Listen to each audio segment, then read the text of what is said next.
मैंने मॉन्स्टर को मार डाला, यानी मैंने राक्षस को मार डाला। यह सब उस महिला ने कहे जिसने अपने पति की हत्या के बाद वीडियो कॉल के जरिए इस बात की जानकारी दी। और यह कॉल उसने किसी अजनबी को नहीं बल्कि अपने बेहद करीबी दोस्त को की थी। वह दोस्त जिसके पति भारतीय पुलिस सेवा आईपीएस के वरिष्ठ अधिकारी थे। उसी अधिकारी की पत्नी को आरोपी महिला ने वीडियो कॉल पर कहा कि मैंने मॉन्स्टर को मार डाला।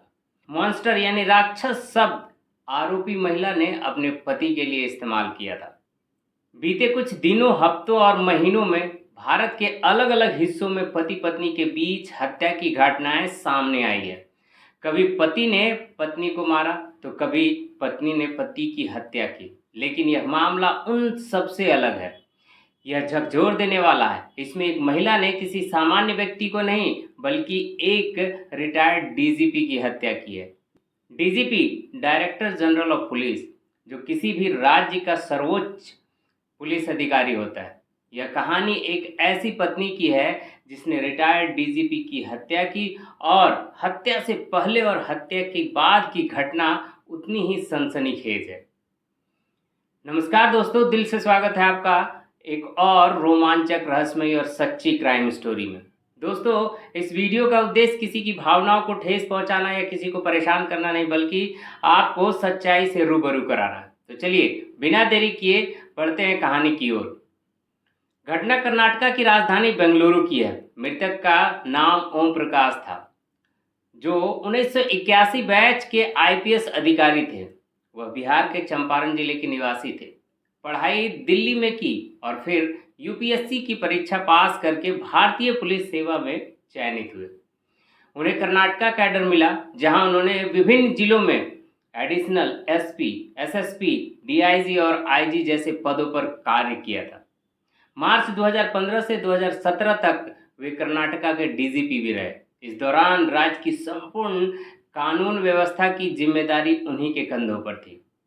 वही अधिकारी जिसकी जिम्मेदारी पूरे राज्य की सुरक्षा थी, उनकी लाश उनके ही घर में पाई गई।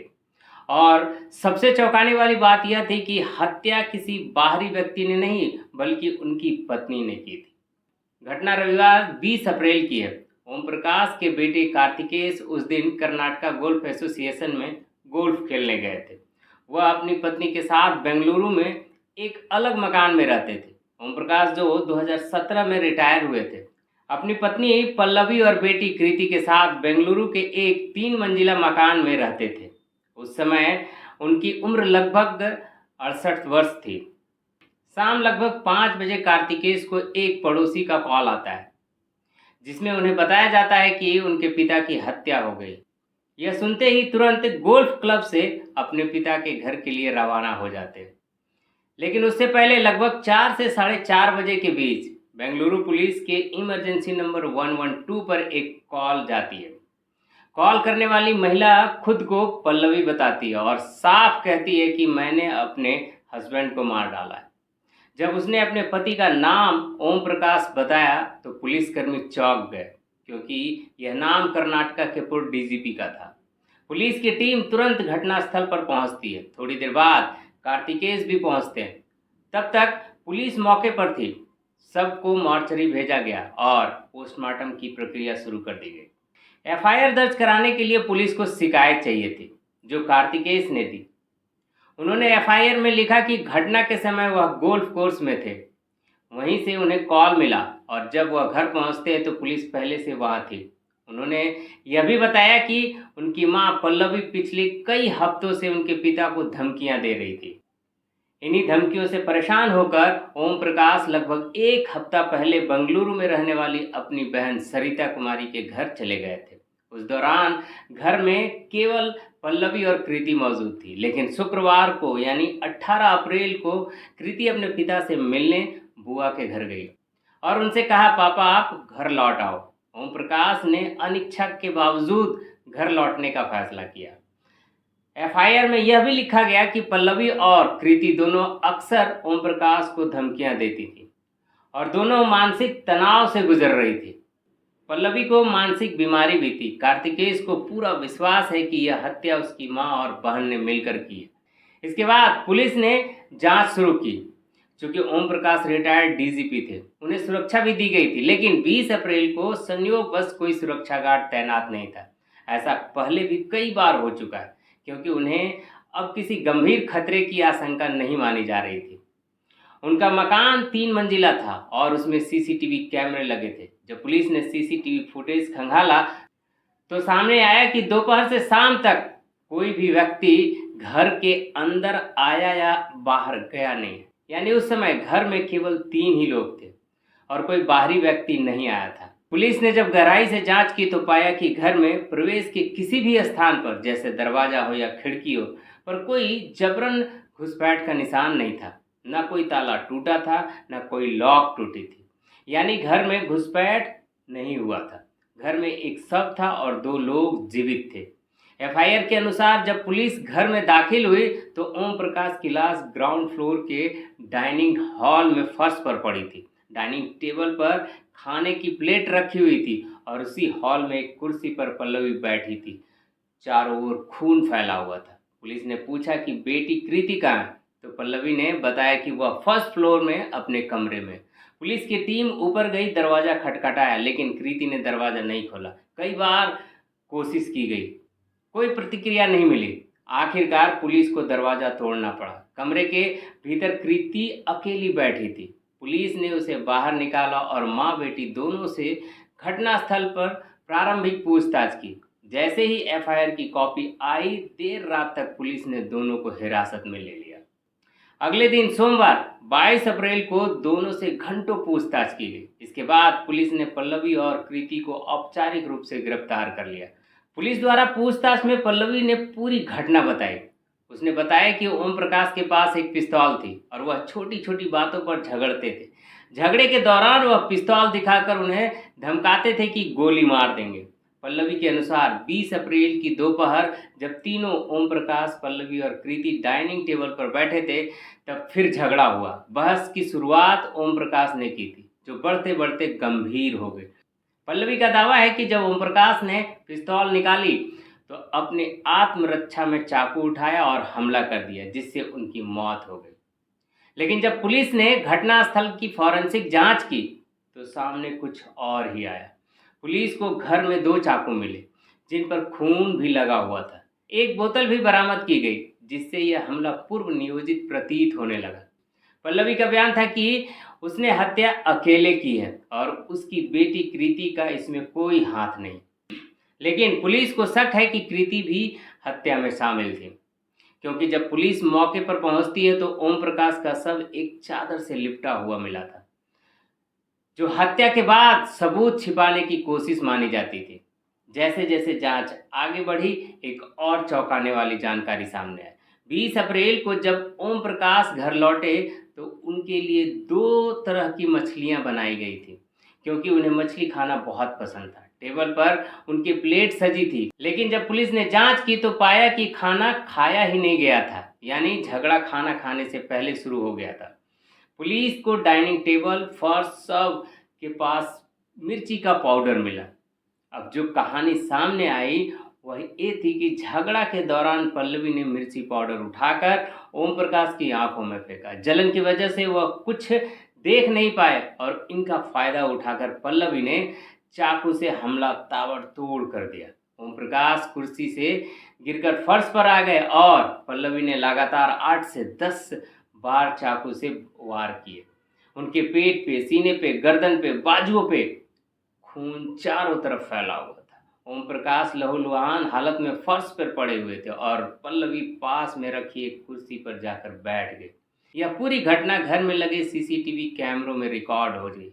फुटेज में साफ देखा जा सकता है कि पल्लवी लगभग 15 से 20 मिनट तक डाइनिंग हॉल की कुर्सी पर चुपचाप बैठी रही, जबकि उसका पति ओम प्रकाश जमीन पर तड़पता रहा।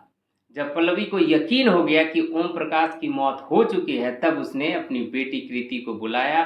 दोनों ने मिलकर एक चादर लाकर सबको ढक दिया। इसके बाद कृति ऊपर चली गई और थोड़ी देर बाद पल्लवी ने अपनी एक सहेली को वीडियो कॉल किया। यह सहेली कोई और नहीं बल्कि एक रिटायर्ड आईपीएस अधिकारी की पत्नी थी, जिनके पति ओम प्रकाश के ही बैचमेट रह चुके थे। वीडियो कॉल पर पल्लवी ने कहा कि आई किल्ड द मॉन्स्टर, यानी मैंने राक्षस को मार डाला। चूंकि वह सहेली पहले भी कई बार सुन चुकी थी कि पल्लवी अपने पति को मॉन्स्टर कहती है, इसलिए वह तुरंत समझ गई कि बात किसकी हो रही है। वह घबरा गई, तुरंत अपने पति को बताया और कॉल काट दी। इसके कुछ देर बाद पल्लवी ने एक और कॉल किया। इस बार बेंगलुरु पुलिस की इमरजेंसी हेल्पलाइन 112 पर फ़ोन किया जाता है। फ़ोन पर उन्हें कहा कि मैं पल्लवी हूँ, Mrs Om Prakash, ex DGP of Karnataka के घर से बोल रही हूँ और मैंने अपने हस्बैंड को मार डाला है। जैसे ही कॉल पुलिस कंट्रोल में रिकॉर्ड हुई, स्थानीय पुलिस की टीम तुरंत रवाना हो गई। थोड़ी देर बाद बेंगलुरु के पुलिस कमिश्नर और फिर राज्य के मौजूद डीजीपी भी घटनास्थल पर पहुंच गए। जब ये सभी वरिष्ठ अधिकारी मौके पर पहुंचते हैं तब पल्लवी अब भी उसी डाइनिंग हॉल में उसी कुर्सी पर बैठी थी। उनके चेहरे पर कोई पछतावा नहीं, न कोई घबराहट, शांत स्थिर जैसे कुछ हुआ ही नहीं। पुलिस ने घटनास्थल की निरीक्षण किया। हत्या बेहद क्रूर था, हिंसक तरीके से की गई थी। पूछताछ में पता चला कि कृति ऊपर अपने कमरे में थी।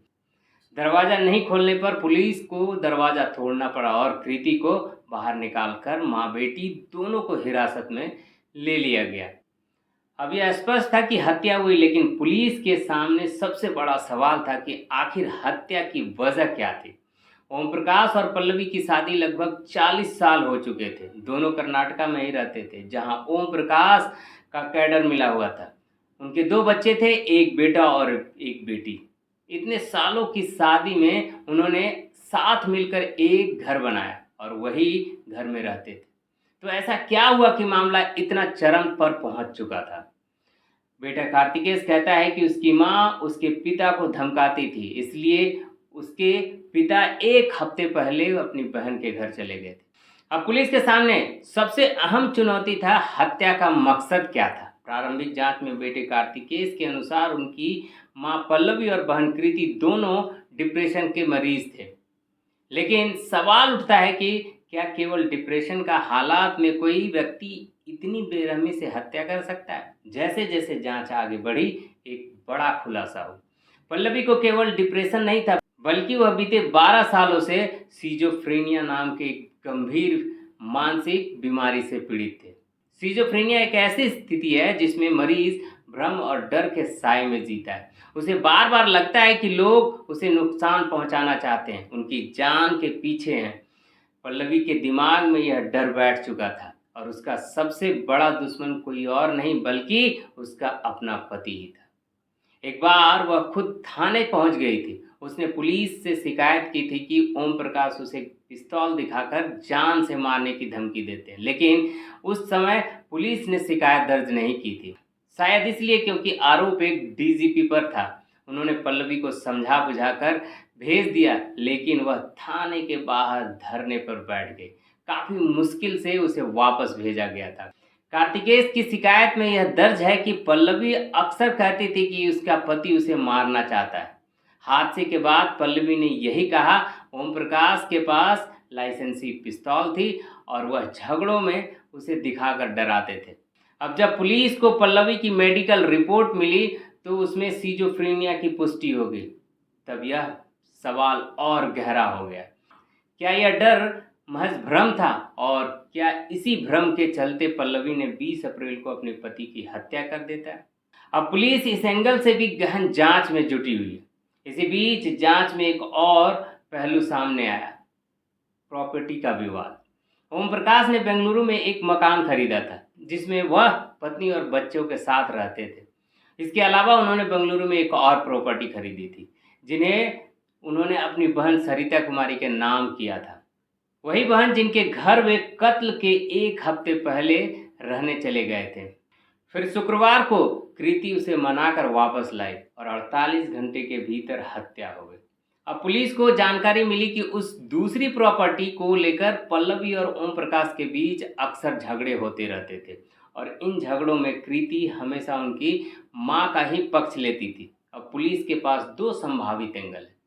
पहला, मानसिक बीमारी सिजोफ्रेनिया, जिसमें पल्लवी को भ्रम था कि उसका पति उसे जान से मार देना चाहता है। दूसरा, प्रॉपर्टी विवाद, जिसमें संपत्ति को लेकर घरेलू कलह थे, बढ़ते बढ़ते हत्या तक पहुंच गए।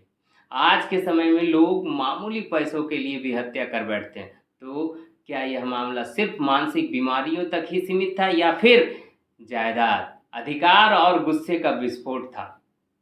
लेकिन जो बात पुलिस को सबसे ज़्यादा चौंका रही थी, वह यह थी कि पल्लवी ने अपने पति को चाकुओं से 8 से 10 बार मारा और 15 से 20 मिनट तक उसे तड़पते हुए देखा, बिना किसी डर, घबराहट, पछतावे से। यह व्यवहार सामान्य नहीं था। अब सवाल यह है कि क्या यह सब वाकई मानसिक बीमारी का असर था या फिर यह गहरी नफरत और एक साजिश का नतीजा था? मामला पूर्व डीजीपी से जुड़ा हुआ था, इसलिए मौके पर कर्नाटका के मौजूद डीजीपी, शहर के पुलिस कमिश्नर, यहाँ तक कि राज्य के गृह मंत्री भी पहुंचे। गृह मंत्री वही व्यक्ति हैं जो 2015 में भी इस पद पर थे। जब ओम प्रकाश डीजीपी बने थे, उन्होंने इस मामले पर आधिकारिक बयान भी दिए थे। फिलहाल पुलिस मामले की गहराई से जांच कर रही है। पल्लवी अपना जुर्म कबूल कर चुकी है, लेकिन पुलिस को शक है कि इस हत्या में बेटी कृति भी शामिल है। इस शक की सबसे बड़ी वजह है कि घर से बरामद 2 खून से सने चाकू थे। पुलिस का मानना है कि एक चाकू पल्लवी ने और दूसरा कृति ने इस्तेमाल किया। पल्लवी ने जब पुलिस को कॉल किया तब उसने कृति को ऊपर भेज दिया और खुद नीचे बैठी रहे। यह भी इस थ्योरी को मजबूत करता है कि हत्या की योजना दोनों ने मिलकर बनाई थी और बाद में मां ने बेटी को बचाने की कोशिश की। इसलिए यह पूरा मामला अब पूर्व नियोजित हत्या की शक्ल ले चुका है।